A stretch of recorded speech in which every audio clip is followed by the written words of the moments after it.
기원전 5세기 그리스의 역사가 헤로도토스는 역사라고 하는 유명한 책을 썼습니다.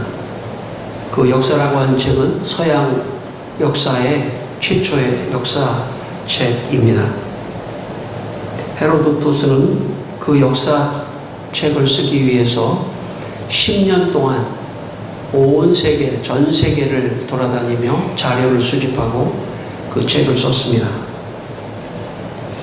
헤로도토스는 흑해 연안을 거쳐 스키티아족의 나라로 올라가며 흑해 남한과 트라케 지방과 마게도니아, 나일강 상류와 북아프리카의 퀴레네, 서아시아의 티로스, 에우프라테스 강과 바벨론, 그리고 그리스 본토의 모든 지방과 소아시아, 남이탈리아, 시칠리아를 여행하며 갈 수 있는 곳 어디든지 다니며 자료를 모았습니다. 그 책에 이런 내용이 하나가 있습니다. 안드로파이고족은 세상에서 가장 야만적인 삶을 살며 정의나 법에 대한 관념이 전혀 없다. 그들은 인육을 먹는다. 죄에 빠진 인간은 모든 공의와 정의와 모든 도덕과 모든 것을 잃어버렸습니다.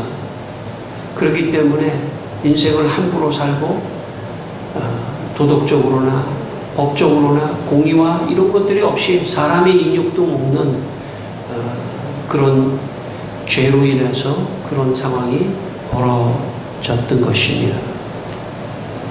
이것을 해결할 수 있는 방법은 그들에게 하나님의 말씀을 전하는 것 외에는 길이 없습니다.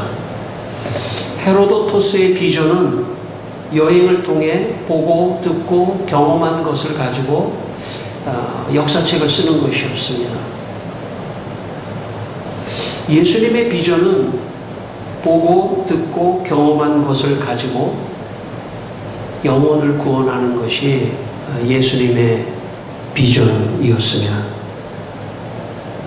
여러분 잘 아시는 대로 예수님의 제자들은 갈릴리 어부들이 주로 예수님의 첫 번째 제자들이었습니다. 그들은 갈릴리 지역을 태어나서 갈릴리 지역을 떠나지 않았던 그런 사람들입니다. 근데 예수님께서 그 사람들을 불러서 제자로 삼으시고 3년 동안 이 사람들을 갈릴리를 넘어 사마리아, 유대, 예루살렘, 심지어는 바다 건너 거라사 이방 땅에까지 데리고 다니시면서 보게 하시고 듣게 하시고 경험하게 하셨습니다. 뭘 보고 듣고 경험하게 하셨냐면 예수님이 하나님의 말씀을 전해서 사람들을 회복하고 그리고 영혼을 구원하는 어떤 그런 것들을 경험하도록 그렇게 했습니다. 마가복음 1장 17절 말씀에 이런 말씀이 있습니다. 예수께서 이르시되 나를 따라오라. 내가 너희로 사람을 낚는 어부가 되게 하리라. 그러니까 예수님의 비전은 영혼을 구원하는 것이 예수님의 비전이었는데 제자들을 부른 목적은 예수님 같이 사람을 낚는 어부, 수사적 표현을 했지만 핵심은 영혼을 구원하는 사람으로 내가 너희들을 만들겠다 하는 그런 뜻입니다. 예수님의 비전은 영혼을 구원하는 것이고 제자들의 비전도 영혼을 구원하는 것입니다. 이 말은 오늘 우리 그리스도인들 우리의 비전은 무엇이냐? 예수님께서 우리에게 주신 비전은 뭐냐면 사실 영혼을 구원하는 것입니다. 그것이 우리의 비전입니다. 하나님께서 오늘도 우리를 교회로 부르신 것은 바로 예수님과 예수님의 제자들이 영혼을 구원하는 비전을 가졌던 것처럼 우리에게 비전을 주시기를 원하시는 것입니다. 이 비전이 저는 예수님의 비전과 제자들의 비전이 오늘 여러분의 비전, 우리의 비전이 되기를 주의 이름으로 축원합니다. 오늘 본문 19절 말씀을 읽겠습니다. 다시 한번 오늘 본문 19절 말씀입니다. 같이 한번 읽겠습니다. 그러므로 너희는 가서 모든 민족으로 제자를 삼아 아버지와 아들과 성령의 이름으로 세례를 베풀고.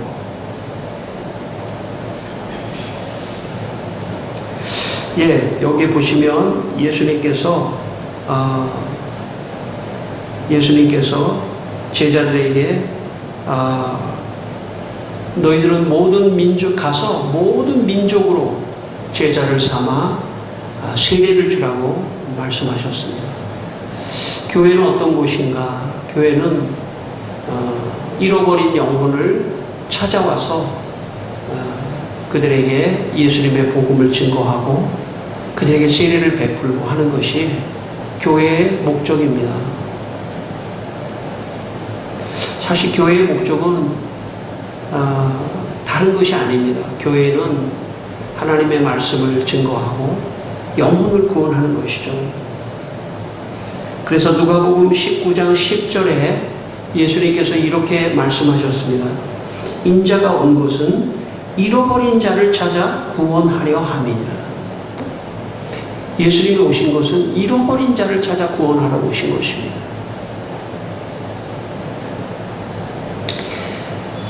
이것이 오늘 예수님의 비전입니다. 그리고 제자들의 비전이었고 오늘 우리들의 비전이 되어야 합니다.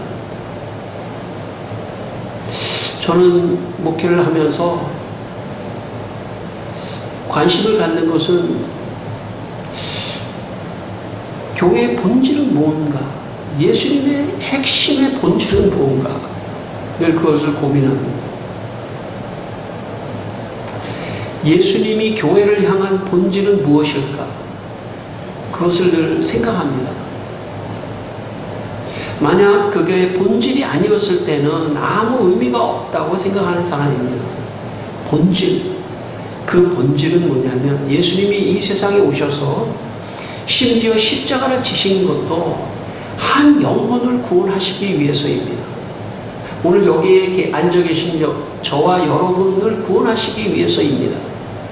예수님은 한 영혼을 구원하시기 위해서 잃어버린 한 영혼을 찾기 위해서 예수님이 이 세상에 오셨다는 것입니다. 여러분 잘 아시는 대로 누가복음에 돌아온 탕자 이야기 알지 않습니까? 잃어버린 자를 구원하려 오시는 분, 그 예수님을 말씀하시려고 했던 것입니다. 예수님의 관심은 다른 게 아닙니다.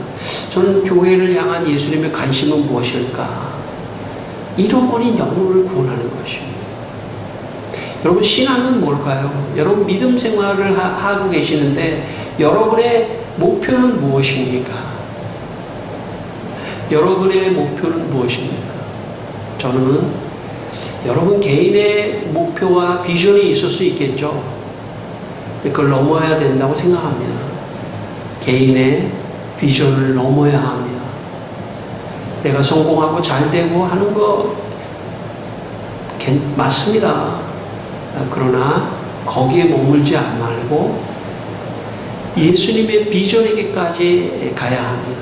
예수님의 비전, 영혼을 구원하시려는 예수님의 비전까지 가야 합니다. 그리고 예수님의 비전이 결국 내 비전이 되는 것이 신앙입니다. 근데 예수님의 비전은 영혼을 구원하는 것이라는 것이죠. 제가 몇 번 말씀드렸습니다만은 저는 초등학교 때 미래 비전이 있었습니다. 초등학교 때 우리 집 앞에서 학교로 가는 길에 어떤 아저씨가 파라솔을 이렇게 쳐놓고 주사위를 가지고 돈을 따먹는 그런 걸 하고 있었습니다. 주로 이제 제가 살던 데가 저기 이문동이었는데 경희중고등학교 형들이 거기 그냥 버글버글해요. 저는 초등학생이었고 저는 그 안에 끼어서 구경도 하고 거기다 또 뭐 돈도 걸고 너무너무 재밌더라고요.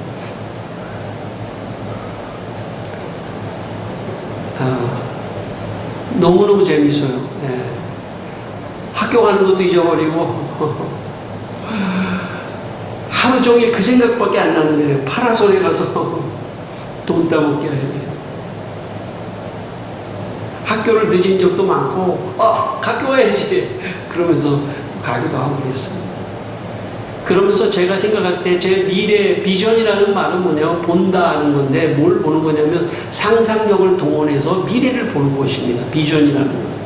그러니까 제가 어떻게 생각했냐면 미래를 보는 거예요. 내가 이거 빨리 커가지고 이 자리에 이 아저씨 그러면 늙어가지고 이제 못하겠지. 내가 이 자리에다가 파라솔을 치고 내가 이어서 해야 되겠다.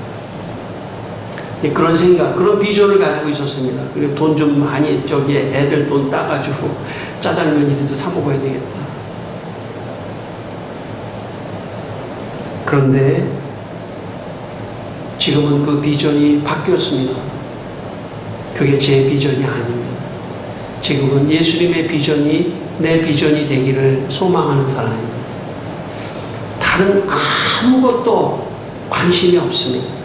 예수님의 비전이 곧 내 비전이 되는 그런 삶으로 제 삶이 바뀌었습니다. 오늘 19절 말씀에 가서 이런 말을 합니다. 가서 모든 민족으로. 이게 헬라어 구조예요. 헬라어 구조는 먼저 중요한 말을 앞에다 씁니다. 가서. 그러니까 가서 모든 민족으로, 모든 민족을 향해서 뭔가 처음부터 가야 돼. 모든 민족으로 가는 거 아닙니까? 가는 게 중요해요. 세상을 향하여 가는 게 중요합니다. 가야 됩니다. 그 말은 무슨 말이냐면 영혼을 구원하기 위해서는 내가 움직여야 된다는 뜻이에요. 내가 가야 한다는 뜻입니다. 내가 한 발 다른 사람을 향해서 말을 띄어야 된다는 뜻입니다. 참 어렵죠. 말을 띄는 것은 가는 것입니다. 내가 다른 사람에게 관심을 가지고 그에게 예수님을 전하고 싶은 그런 그 마음을 가지고 그 사람에게 가서 예수 믿어야 된다고 하고 복음을 전하는 것, 그게 영혼을 구원하는 첫걸음이라고 말씀합니다. 찾아가야 합니다. 가야 합니다. 예수 안 믿는 사람에게 가야 합니다. 여러분, 예수님께서 갈릴리에, 여러분, 사람들은 그 당시에 예수님을 향해서 이렇게 평가를 했습니다. 유대의 한 훌륭한 랍비가 나타나셨구나. 유대의 한 랍비가 나타나셨는데 랍비의 특징은 뭐냐면 자리에 앉아 있는 거예요. 그리고 사람들이 오는 거예요, 자기한테. 그리고 그 랍비는 가르치는 것입니다. 그것에 비해서 예수님의 행동은 반대예요. 자리에 앉아서 사람들이 오는 게 아니라 예수님이 직접 사람들을 향하여 찾아갔다는 것입니다. 제자들을 향해서 찾아가서 너 나를 따르라 이렇게 말씀하셨습니다. 바닷가에 가서 너 나를 따르라 이렇게 말씀하셨습니다. 그러니까 예수님은 가신 것이죠. 그리고 끊임없이 길을 걸어가셨습니다. 길 위에서 예수님이 사람들을 만났습니다. 문둥병자도 만났습니다. 무슨 여러 사람들도 다 예수님이 가서 만난 것입니다. 그런 차원에서 예수님께서 찾아가라 하는 것입니다. 우리가 찾아가기 어렵지만 오늘 말씀을 들으면서 내가 찾아가야 될 사람이 누군가, 내가 만나야 될 사람이 누군가, 내가 전해야 될 사람이 누군가 하는 것을 한번 마음속에 생각하게 되시기를 바랍니다. 미국 시카고에 있는 윌로크릭 교회는 전교인이 전도를 열심히 하는 교회로 유명합니다. 저도 윌로크릭 교회를 가봤었는데 예배가 너무 아름다워요. 앞에 그냥 어마어마한 찬양대가 있고 근데 보통 무슨 성가대가 아니라 경배와 찬양하듯이 그것보다 더 나가요. 엄청나. 왜냐하면 불신자를 겨냥한 전도용 예배였기 때문입니다. 저도 그런 예배를 꿈꿉니다. 어쨌든 온누리교회 하영조 목사님이 쓴 책 가운데 사도행전적 교회를 꿈꾼다라고 하는 책에 보면 그 당시 1996년에 저는 같이 가진 않았습니다. 그 이후에 저는 갔습니다만 그때 그 윌로크릭 커뮤니티 처치를 윌로크릭 교회를 방문한 이야기가 있습니다. 제가 최근에 발견했는데 이렇게 써 있더라고요.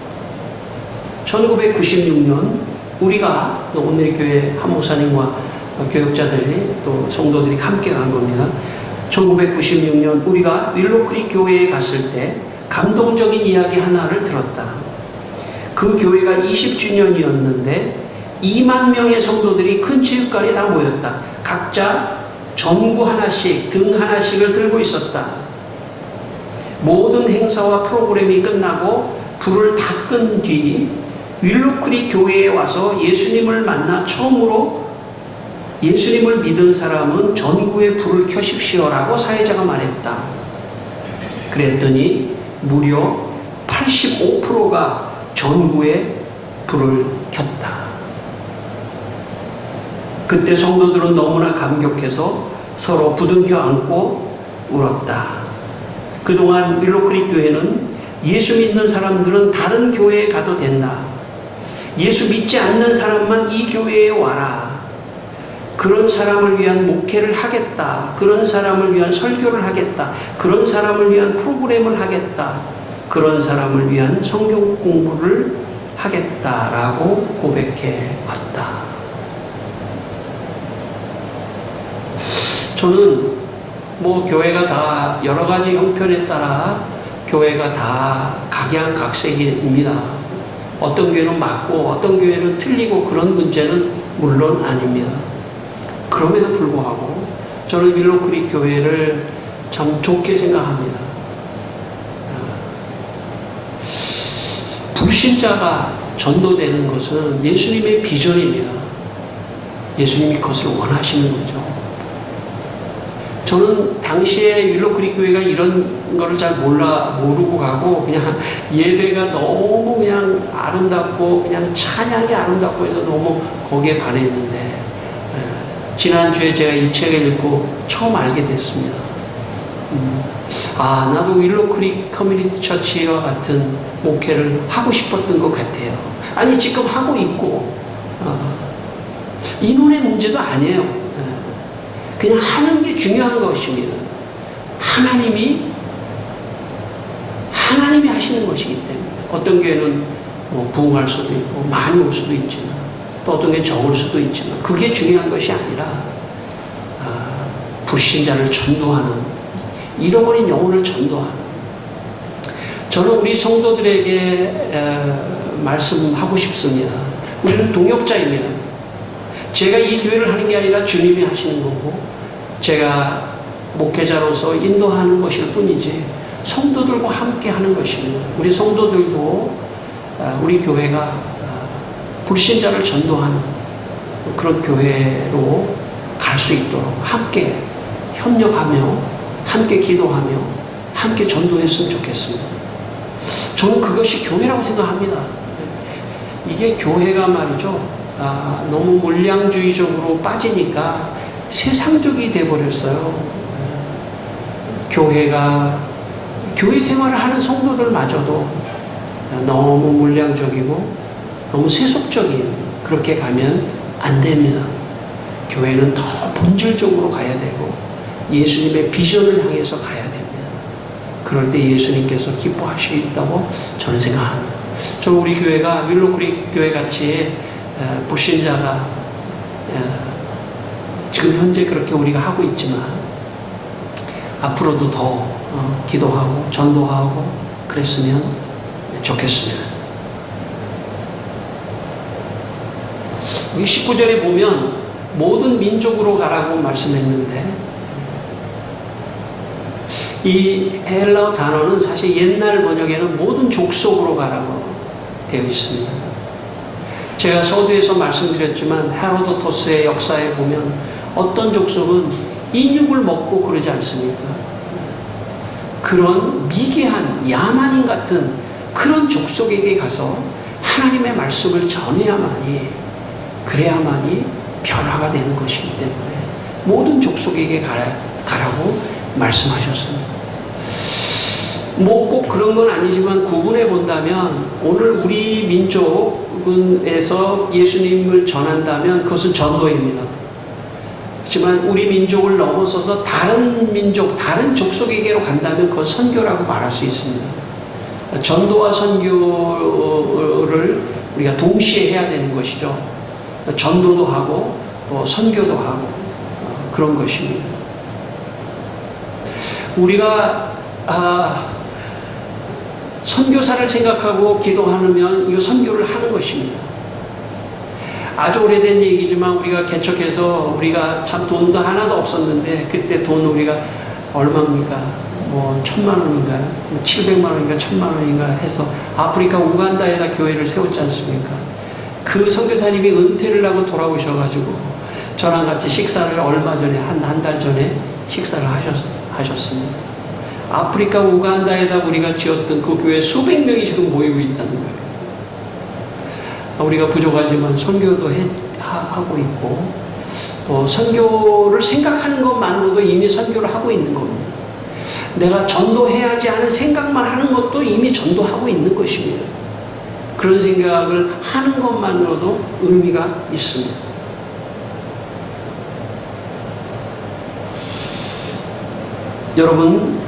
여러분의 마음속에 전도하고 선교해야겠다 하는 마음을 이 시간 갖게 되기를 바랍니다. 그것이 여러분의 비전이 되기를 바랍니다. 여러분 잘 아시는 대로 사도행전 1장 8절에 오직 성령이 너희에게 임하시면 너희가 권능을 받고 예루살렘과 온 유대와 사마리아와 땅끝까지 이르러 내 증인이 되리라 하시니라 라고 말씀했습니다. 여기서 성령이 임하시면 예루살렘과 온 유대와 여기에 하는 것은 영혼을 보내는 것을 전도라고 말할 수 있죠. 그리고 땅끝까지 이르러 복음을 전하는 것은 선교입니다. 교회는 한 영혼을 구원하기 위하여 전도하고 또 선교를 해야 하는 것입니다. 이 전도와 선교가 예수님의 비전이고 오늘 우리의 비전이 되어야 합니다. 그리고 우리 교회의 비전이 되어야 합니다. 오늘 이 비전이 여러분의 비전이 되기를 바랍니다. 우리나라에 들어오신 최초의 개신교 선교사는 1866년 영국의 토마스 선교사입니다. 토마스 선교사를 파송한 영국의 하노버 교회는 50명 정도 모이는 시골의 작은 교회였습니다. 원래 토마스 선교사는 중국으로 선교사 파송을 받았는데 중국에 있는 동안 조선의 사람이 중국에 넘어온 두 사람을 만나게 됩니다. 김자평, 최선일이라고 하는 사람을 만나면서 조선의 선교사로 가기로 결심합니다. 토마스 선교사는 이 두 한국인과 함께 1865년 9월 4일 돛담배를 타고 9일 만에 조선 땅에 도착합니다.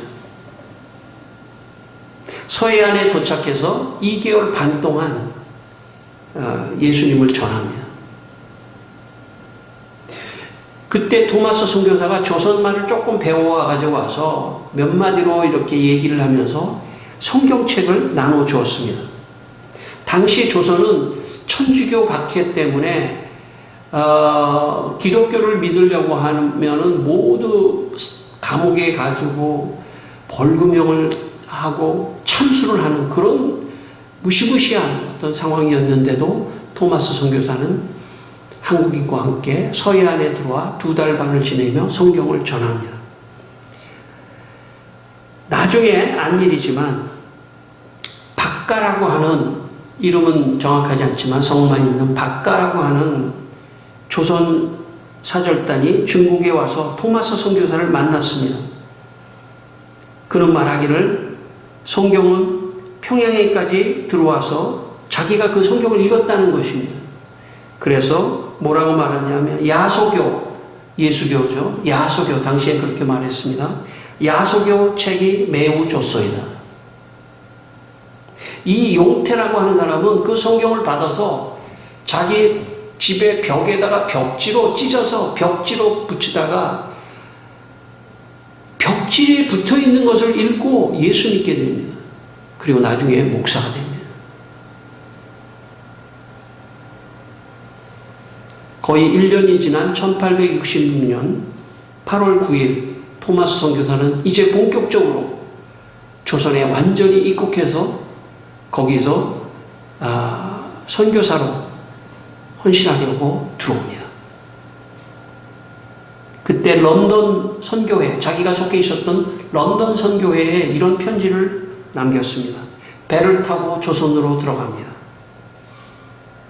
충분한 양의 성경을 가지고 가며 진심으로 조선 사람들이 나를 환영해 줄 것이라고 기대에 부풀어 있습니다.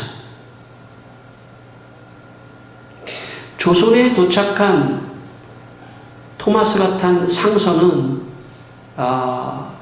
당시 평양의 군인들에 의해서 격침됩니다. 그리고 토마스 선교사는 대동강 모래사장으로 끌려 내려오게 됩니다. 그때의 장면을 역사가가 이렇게 기록해 놓았습니다. 토마스는 조선의 군인들과 시민들에 의해 대동강 밖으로 끌려 나왔다. 그들은 창과 칼로 무장하고 있었으며 도끼를 들고 있는 사람들도 있었다. 그러나 토마스 목사는 오직 성경만 들고 있었다. 그는 사람들에게 성경을 받으라고 부탁했으나 아무도 나서지 않았다. 토마스 목사는 머리에 검이 꽂히는 순간에 예수님, 예수님 하고 부르짖었다. 마침내 머리가 잘리고 붉은 피가 그의 목에서 흘러내렸다. 토마스 선교사가 순교할 때 그의 나이는 27세였습니다. 당시 조선은 복음을 모르고 특별히 가톨릭 교회가 들어왔지만 성경보다는 어떤 미신적인 이런 종교적 분위기였기 때문에 토마스 선교사는 반드시 성경을 들고 들어가야 되겠다고 생각했습니다. 그리고 그 성경을 전해 주었습니다. 사실 토마스 선교사는 아무것도 사실 한 일이 없습니다. 한 명의 개종자도 만들지 못했습니다. 한 명의 세례자도 만들지 못했습니다. 그러나 그는 가서 순교했고 그리고 성경을 가지고 왔던 성경을 전한 것 뿐이었습니다. 그런데 그 순교의 피가 한국에 놀라운 복음의 씨앗이 되었습니다. 그것 때문에 미국 상선을 타고 왔기 때문에 미국이 선교사를 죽인 것에 대해서 굉장히 격분을 하고 토마스 선교사 때문에 몇 년 후에 다른 선교사들이 들어오는 것에 대해서 조선이 핍박하지 못하도록 하는 그런 조약을 맺게 됩니다. 그러니까 토마스 선교사의 순교가 결국은 한국교회에 언더우드나 아펜젤러나 알렌이나 이런 선교사가 들어오는 하나의 길을 열어줬던 것입니다. 왜 토마스 선교사, 영국은 그 당시에 18세기, 19세기 영국은 해가 지지 않는 나라로 전 세계에서 가장 부강한 나라가 영국이었습니다. 하노버의 작은 교회, 거기서 파송한 토마스 선교사.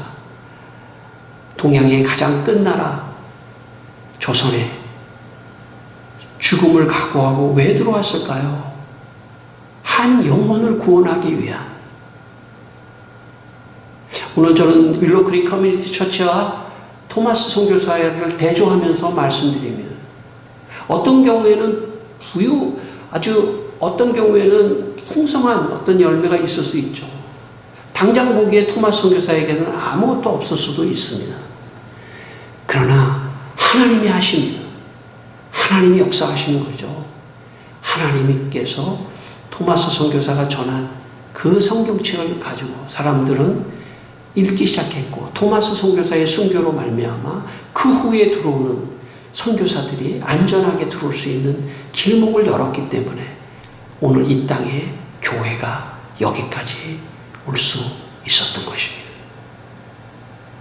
한국교회, 아니 창문교회 더 순수해져야 합니다. 오직 목표는 영혼을 구원하는 것에 모든 거에 마음을 쏟아야 합니다. 여러분, 마지막으로 여러분의 비전은 무엇입니까? 여러분 개인의 인생의 꿈과 비전과 꿈꾸는 것은 무엇입니까? 만약 여러분의 비전에만 머물러서 인생을 산다면 아마 그 끝은 허무해질 거요. 인생의 뒤안길에서 내가 뭘 했지? 내가 겨우 이거 하려고 인생을 그렇게 바둥바둥 살았나? 여러분 이 시간에 여러분의 비전을 포기하라는 뜻이 아닙니다. 여러분의 꿈을 포기하라는 뜻이 아닙니다. 여러분의 비전을 넘어 예수님의 비전이 여러분의 비전이 되기를 바랍니다. 예수님의 비전이 오늘 우리 창문교회 비전이 되기를 바라는 것입니다. 다 함께 기도하겠습니다. 주님 이 시간에 주님의 비전을 우리에게 주시옵소서. 주님 내 비전을 넘어서서 내 개인의 비전을 넘어서서 주님의 비전이 내 비전이 되게 하여 주시옵소서. 아버지 하나님 영혼을 구원하는 주님의 마음이 우리의 마음이 되게 하여 주시고 우리가 부족하고 연약하지만 아버지 하나님 주님의 비전을 이루는 저희들이 되게 하여 주옵소서. 우리 창문교회를 축복하여 주시고 여기에 이 교회를 통해서 구원받은 사람들을 축복하여 주시고 또 우리가 앞으로 계속해서 힘을 합쳐서 영혼을 구원하는 일에 우리가 함께하게 하여 주시옵소서. 하나님 아버지 우리 성도들에게 영혼을 구원하는 예수님의 전도와 선교의 비전을 주셔서 하나님의 뜻을 이루며 축복받으며 살아가게 하여 주시옵소서. 예수님의 이름으로 기도드립니다. 아멘.